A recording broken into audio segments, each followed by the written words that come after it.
People imagine knights as heroes in shining armor, mounted warriors in gleaming steel, riding into glory beneath flying banners. But in 1200, the truth was far harsher. A knight did not wake to glory. He woke to freezing stone, aching muscles, stale straw, and the knowledge that survival came before honor. His armor was not shining. It was heavy, oiled against rust, and painful to wear for hours. His food was plain. His bed was hard. His future was uncertain. And the castle around him was not a palace. It was a workplace, a garrison, and a cage, all built from the same grey stone. From the moment he woke before dawn to the moment he collapsed onto a straw mattress long after dark, this was the brutal reality of a knight's life in 1200. We are going to follow him through every hour. We will feel the cold of his chamber, the weight of his armor, the impact of training, the dullness of his meals, the silence of the wall walk at midnight, and the fear that lived behind every duty. And by midnight, you will understand why survival mattered more than glory. This is not knighthood as legend, it is knighthood as survival. The knight woke in darkness, not the soft darkness of a curtained bedroom, the deep, unbroken darkness of a stone room with no glass in the windows and no fire left in the hearth. The shutters were closed against the wind. The air inside was cold enough to see breath, if there had been any light to see it by. His bed was little more than a straw mattress, damp, unchanged for weeks, heavy with sweat and cold. The smell of old straw never truly left the room. A single wool blanket, perhaps a second if the season was harsh, no pillow, or a rough one stuffed flat long ago. He shared the room. Other knights slept around him, in the same chamber, in a corner of the great hall, in a room above the gatehouse or beside the armory. The sounds of other men breathing, shifting, coughing, and muttering in their sleep filled every night. Privacy did not exist. And before sunrise, duty had already begun. When the chapel bell rang, or when a servant knocked, or when habit simply pulled him from sleep, he rose. The floor was stone, cold stone, enough to make a man flinch before the day had even started. He reached for his boots in the dark, pulling them on over hose that had been slept in because the room was too cold to undress fully. There was water somewhere, a basin, a jug, carried up from the well the night before. By morning it was cold, not cool, cold. He splashed his face, wiped his hands on a rough cloth, and that was the extent of his morning hygiene. No mirror, no soap, no warm towel, no time for comfort. He pulled on a linen shirt, over that a wool tunic, belt, knife. He was not yet dressed for duty. The armor would come later, but even his ordinary clothing was heavier, rougher, and less comfortable than anything a modern person wears casually. Then came prayer. Walked through the cold corridor toward the chapel, a small stone room, a cross, an altar, candles, a chaplain whose voice filled the space with Latin that most knights understood only partially. He knelt on stone. He bowed his head. He repeated words he had been taught since boyhood. The prayer was brief, not because faith was unimportant, but because the day ahead did not wait. After chapel he might eat something, a piece of bread, a cup of weak ale, perhaps a bowl of thin pottage, if the kitchen had prepared it early enough. This was not breakfast, it was fuel, enough to keep the body moving until the main meal later in the day. The castle was already alive around him. Servants carried water across the courtyard. Smoke rose from the kitchen. A groom led a horse to the trough. A guard on the wall walk stamped his feet against the cold. The steward crossed the yard with purpose, already counting, already planning. And the knight stood somewhere in that machine. finishing his bread, flexing stiff fingers, knowing exactly what came next. The arming. This was the part of a knight's day that modern people romanticize most. The arming, the gleaming steel, the ritual transformation from man to warrior. The reality was slower, heavier, and far less glamorous. A knight in 1200 did not wear full plate armor. That belonged to a later century. What he wore was built in layers, each one adding weight, restriction, and heat, or in winter, a different kind of cold that seeped through metal and padding alike. The first layer was the gambeson. A gambeson was a padded garment made of layers of linen or wool, stitched and quilted together into a thick, heavy jacket that covered the torso and upper arms. It was the foundation of everything that came after. Without it, the mail above would chafe, bruise, and cut into skin. With it, the knight was already carrying several pounds of dense fabric before a single ring of metal had been placed on his body. The gambeson smelled. It absorbed sweat during training and combat, and it was not washed often, partly because washing broke down the padding, and partly because a working knight did not have time or facilities for regular laundry. The smell of a well-used gambeson was something between old sweat, wool grease, and the faint sourness of fabric that had never fully dried. He pulled it on over his tunic, laced it, adjusted it across the shoulders. Then came the mail. A hauberk of chainmail, thousands of interlocking iron rings riveted or welded shut, forming a heavy shirt that hung from the shoulders to below the knees, with sleeves reaching to the wrists, and often an attached coif that covered the head and neck. The weight was significant. A full mail hauberk weighed roughly 20 to 30 pounds, and unlike modern weight distributed in a backpack or across the body with straps, the mail hung almost entirely from the shoulders. After an hour, the shoulders ached. After 2 hours, the ache turned to burning. After a full day, the knight's upper body felt as though it had been pressed slowly into the ground. He could not put on the hauberk alone. Another man helped. A squire, if he had one. Another knight, if he did not. The mail was lifted overhead and guided down over the gambeson. The arms were fed through. The weight settled. The belt was cinched to transfer some of the load from shoulders to hips. A leather sword belt went over the mail, and the sword was hung at the left side. The sword itself was not ornamental. It was a working tool, heavy, sharp, balanced for use from horseback or on foot. The blade was kept oiled to prevent rust. The grip was wrapped in leather. The pommel was plain iron or steel. A knight's sword in 1200 was not a treasure. It was a necessity, carried every day, maintained every evening, and understood as the difference between living through a fight and dying in one. Over the mail, a surcoat might be worn, a cloth garment that protected the metal from rain and sun, and displayed the knight's lord's colours or his own heraldic identity. Heraldry was still developing in 1200, but the surcoat was already becoming a practical and visible part of a knight's equipment.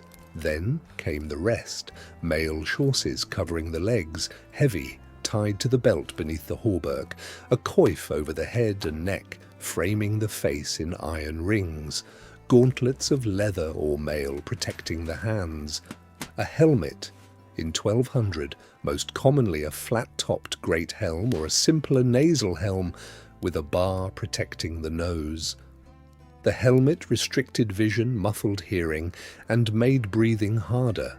It was essential and miserable in equal measure, and boots, heavy leather boots built for rough terrain, not for comfort. By the time the arming was complete, the knight carried between 40 and 60 pounds of equipment on his body. He could move, he could fight, he could mount a horse, but every movement cost more effort than it would have cost without the armor, and the effort accumulated throughout the day like a debt the body could never quite repay. He was not gleaming. The mail was oiled, not polished. The gambeson was stained. The boots were scuffed. The helmet had dents from previous use.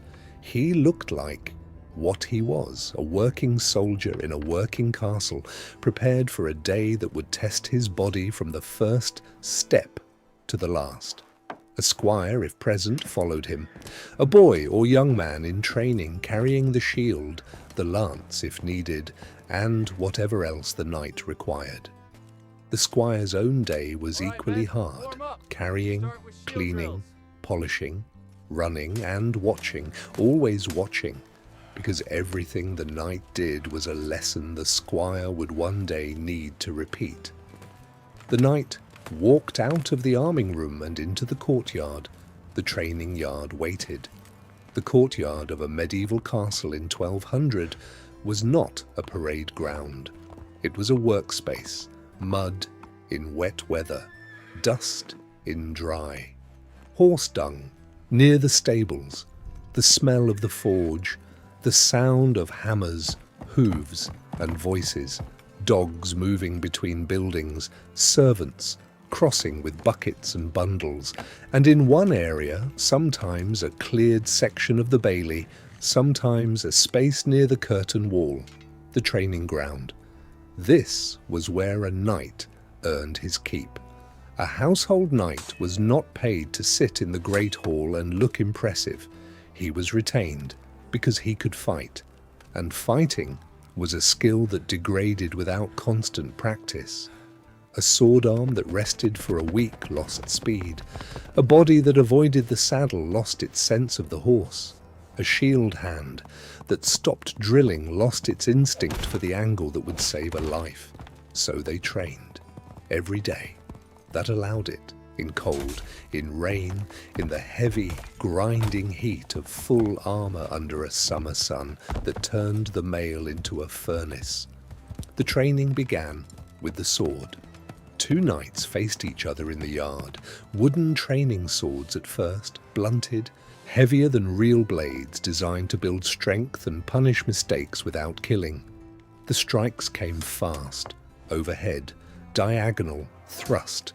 The sound of wood on wood echoed off the stone walls. When a blow landed on the body, it hurt. The gambeson absorbed some of the impact, but not all. Bruises accumulated, fingers swelled, wrists ached from absorbing shock after shock after shock. After sword work, the shield. A knight's shield in 1200 was kite-shaped or beginning to transition to the shorter heater shape. Large enough to cover the torso and upper leg, heavy enough to be a burden after 15 minutes of active use. Training with the shield meant absorbing impacts. It meant holding a defensive position while another man hammered at the surface. It meant learning to redirect force rather than resist it, because resistance alone would exhaust the arm in minutes. The training was not gentle. Knights did not pull their strikes in practice. A training yard in 1200 was a place where men were regularly bruised, cut, and occasionally injured seriously enough to miss days of duty.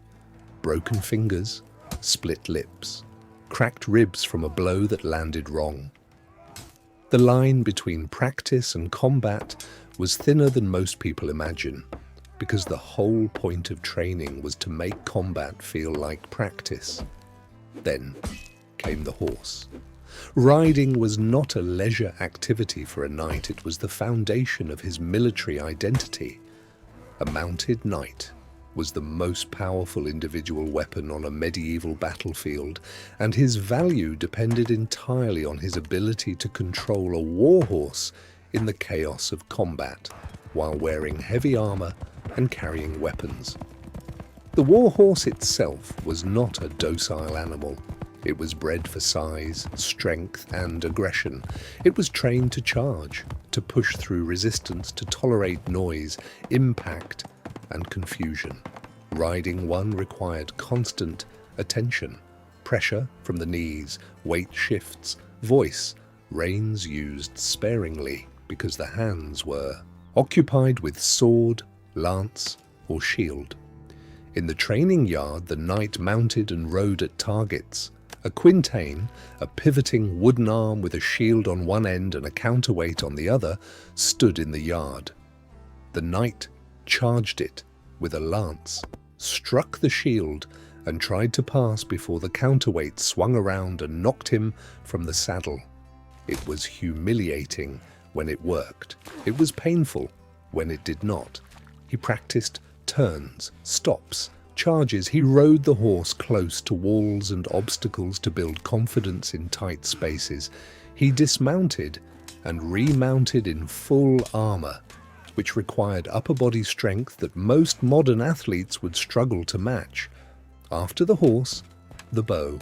Not every knight used a bow. Many considered it beneath their station a weapon for common soldiers. But practical knights understood its value, and some trained with it. The English longbow was already emerging as a decisive weapon, and a knight who understood it from the archer's side, understood it better from the target's side.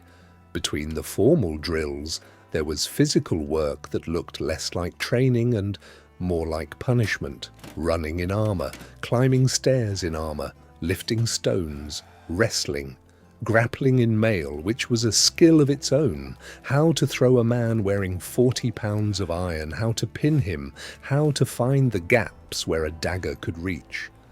The training yard was loud, physical, repetitive, and exhausting. By the time it ended, and it could last 2 or 3 hours on a full training day, the knight was drenched in sweat beneath his gambeson. His muscles trembled, his fingers were stiff. His back ached from the weight of the mail, his breath came hard. He did not shower, he did not stretch on a mat, he did not drink a protein shake.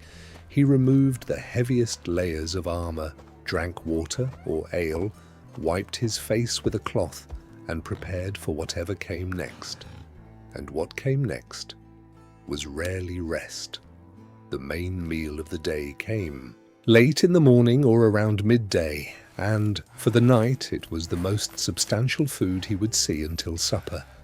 He ate in the great hall, not at the high table.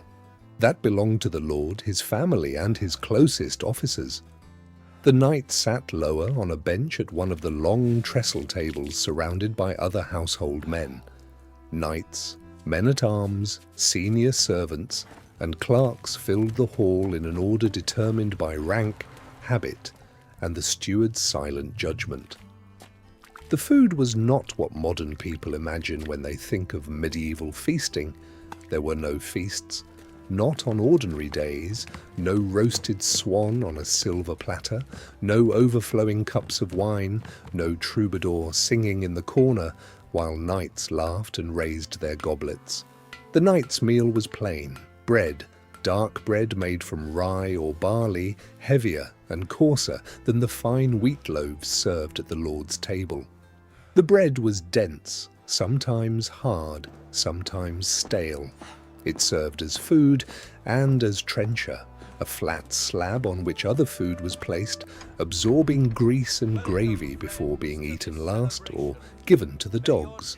Pottage, a thick stew, of whatever vegetables the kitchen had available. Onions, beans, peas, cabbage, root vegetables, boiled together in a large pot over the kitchen fire, flavored with salt if there was salt, with herbs if there were herbs, with nothing if there was nothing. It was warm, it was filling, it was not memorable. Meat was rare on an ordinary day. When it appeared, it was often salted, preserved, or the tougher cuts that the Lord's table had rejected. Mutton, pork, occasionally beef, rarely fresh, rarely tender, rarely enough to satisfy a body that had spent the morning training in armor. Cheese, hard, aged, crumbling. Ale, brewed in the castle, weak enough to drink safely in quantity but strong enough to dull the edges of the afternoon. That was the meal. The knight ate with his knife and his hands. Forks did not exist in England in 1200. He tore bread, cut meat, scooped pottage with a spoon, or soaked it into the bread. He wiped his mouth on his sleeve or a cloth. The table was crowded. Elbows touched. Dogs moved beneath the benches, waiting for scraps. The hall was smoky. Rushes on the floor smelled of old food and damp. The fireplace gave heat to one end of the room and left the other cold. Light came from narrow windows and from torches that made the smoke worse. No feasts, no endless glory, just enough food to keep fighting. The contrast between the Lord's table and the knight's bench was visible and constant. Better bread above, better meat above, wine above. The knight could see it from where he sat. He did not comment on it.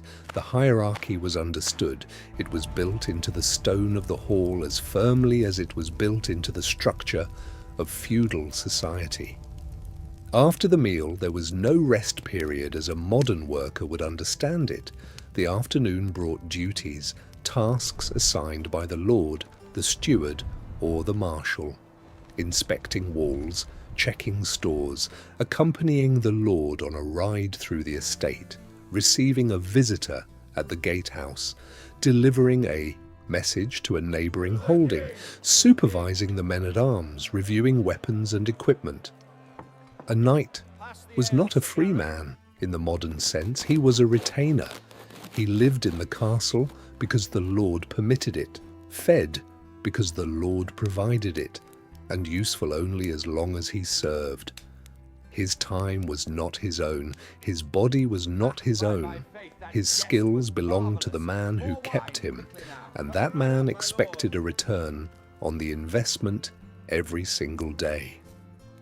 If this kind of reconstruction is something you value, subscribing to Walter Reconstructs History is the best way to make sure the next one happens. Every video takes weeks of research, writing, and production, and your subscription tells me that this work matters. If you have been watching this far, you already care about history done properly. That means a lot. Now, let us step into the duties and dangers that filled the rest of the knight's day.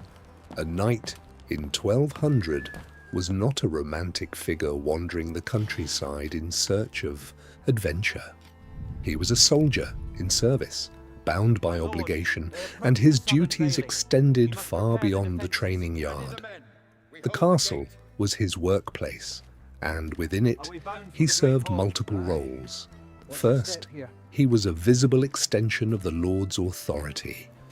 When the Lord held court in the Great Hall, hearing disputes, receiving tenants, administering justice, the knight stood nearby. Not as decoration, but as reinforcement. His presence reminded everyone in the room that the Lord's word was backed by armed men who could enforce it. A knight standing beside the dais was a statement: obey or deal with the consequences. When a visitor arrived at the castle, a messenger, a travelling merchant, a neighbouring lord's representative, a knight might be sent to the gatehouse to receive them. He assessed the visitor. He decided whether to admit them immediately or make them wait. He accompanied them through the courtyard and into the hall, walking beside them in a way that was partly courtesy and partly surveillance. If the lord needed to travel, to attend court, to visit another lord, to inspect his lands, the knight rode with him, not as a companion but as an escort, armed, watchful, responsible for the lord's safety on roads that were not always safe, through territories that were not always friendly. Banditry was real, ambush was real, rival lords with unresolved disputes were real. The knight's job was to ensure that none of these threats reached the man he served. Within the castle itself, the knight supervised the men-at-arms, the soldiers of lower rank who formed the garrison. He checked their weapons, he inspected their equipment, he corrected their drill. He maintained discipline, which in a crowded medieval castle with limited entertainment and abundant ale was a constant, thankless task. He also maintained his own equipment. This was not optional, and it was not delegated lightly. A knight's armor was his life. A rusted link in his mail could split under a blow that an intact link would have stopped. A sword edge that had been neglected could fail at the moment it mattered most. A strap that had worn thin could break when the shield was needed. Every evening, or whenever duty allowed, the knight sat with his equipment and worked. He oiled his mail by rolling it in a barrel of sand and vinegar to remove rust, then coating it with grease. He sharpened his sword with a whetstone, testing the edge with his thumb. He checked every strap, every buckle, every rivet on his armor and gear. He examined his horse's tack, the saddle, the bridle, the girth, because a failure in the tack at speed could be fatal. If he had a squire, the squire helped. If he did not, he did it alone. This maintenance took time. It was tedious. It was unglamorous. And it was absolutely essential, because a knight whose equipment failed in the field was not a knight for long. Between duties, the knight might have fragments of time that resembled leisure. A conversation with another knight in the courtyard, a game of dice or tables in a corner of the hall, a moment of stillness on a bench in the sun, if the weather allowed and the steward did not find another task. But true rest was rare. The castle demanded constant service, and a household knight who appeared idle risked losing his position. Idleness was not a right. It was a vulnerability. A lord who saw a knight sitting when he could be useful might begin to wonder whether that knight was worth the food, the lodging, and the space he occupied. Service was not a part of the knight's life. It was the entire structure of it. By the time the sun dropped behind the castle walls, the knight's day was far from finished. The evening meal in the hall was lighter than dinner. Bread, cheese, cold meat if there was any left, ale. The hall grew dimmer as the torches burned down and the fire settled into a steady glow. Conversations became quieter. The household began to compress into the warmth of the hall, because beyond the hall's walls, the castle at night was cold, dark, and exposed to the wind. But for the night, darkness did not mean sleep. Guard duty was one of the most essential and most dreaded parts of a household knight's life. The wall walk waited. He climbed the narrow stone stairs inside the tower, each step worn smooth by years of boots.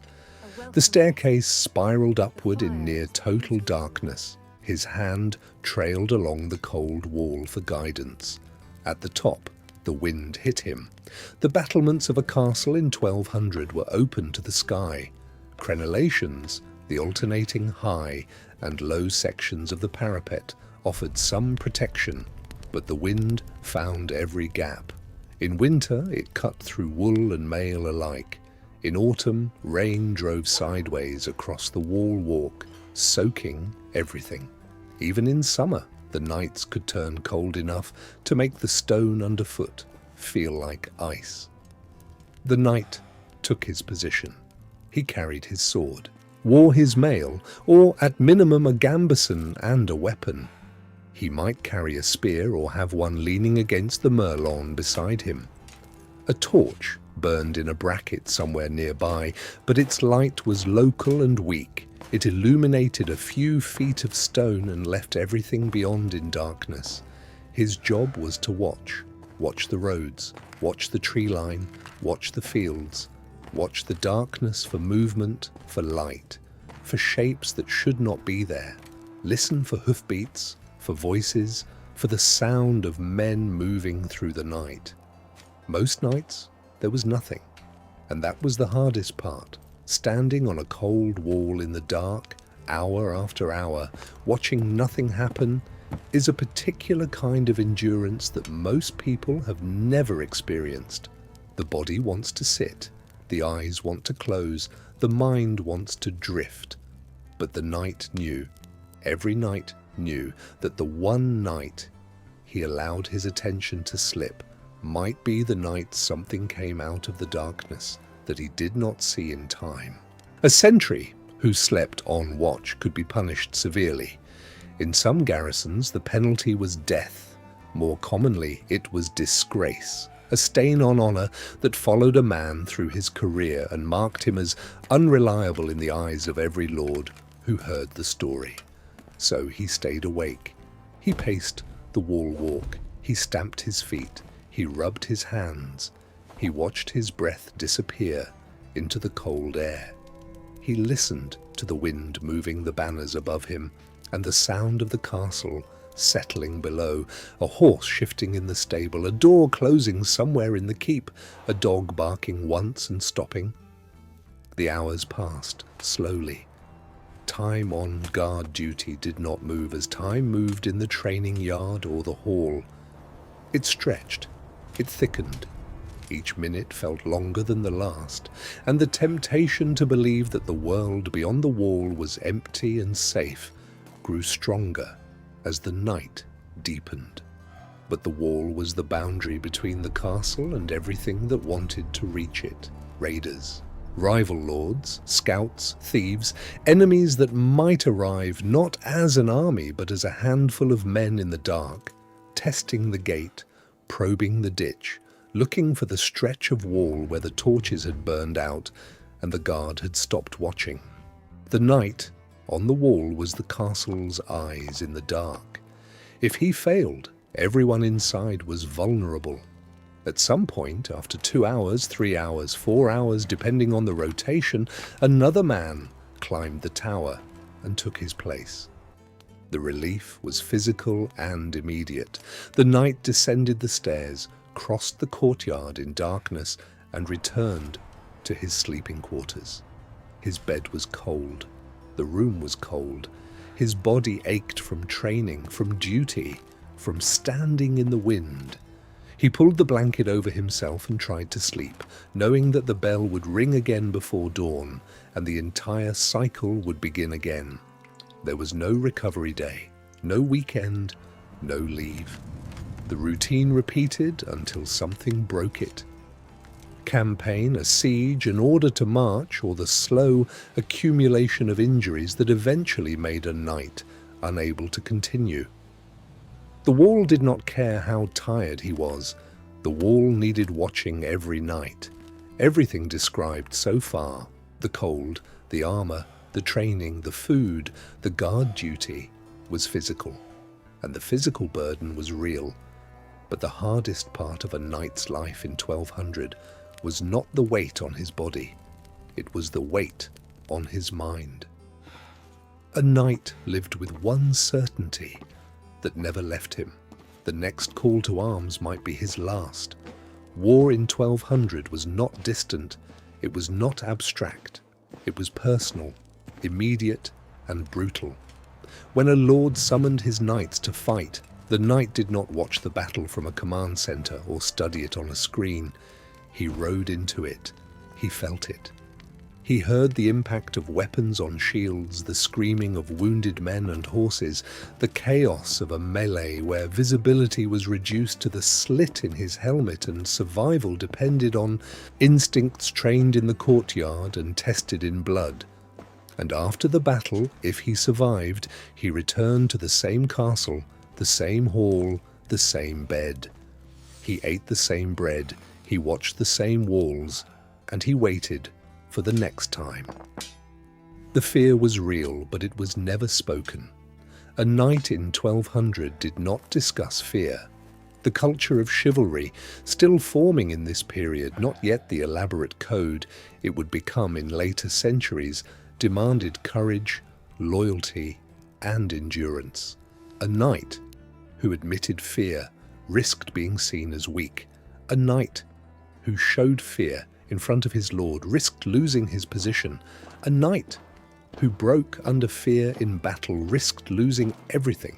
his reputation, his livelihood, his honor, and possibly his life at the hands of a justice system that did not distinguish between cowardice and treason.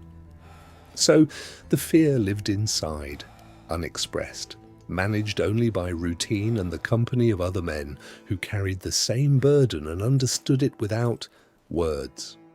Death was familiar. A knight who had served for any length of time had seen other men die. He had watched companions fall in training accidents, in skirmishes, in sieges. He had seen wounds that would be survivable today kill men within hours because there was no surgery, no antibiotics, no way to stop infection once it began. He knew that his own body was fragile beneath the armor. A blow to the head could end consciousness. A fall from a horse could break bones that would never heal properly. An arrow through a gap in the mail could reach the body beneath. A fever could arrive without warning and leave him too weak to stand. And in a world without medicine, weakness was the beginning of a decline that might not reverse. And beyond the fear of death, there was the pressure of honor. Honor was not a word in 1200, it was a currency.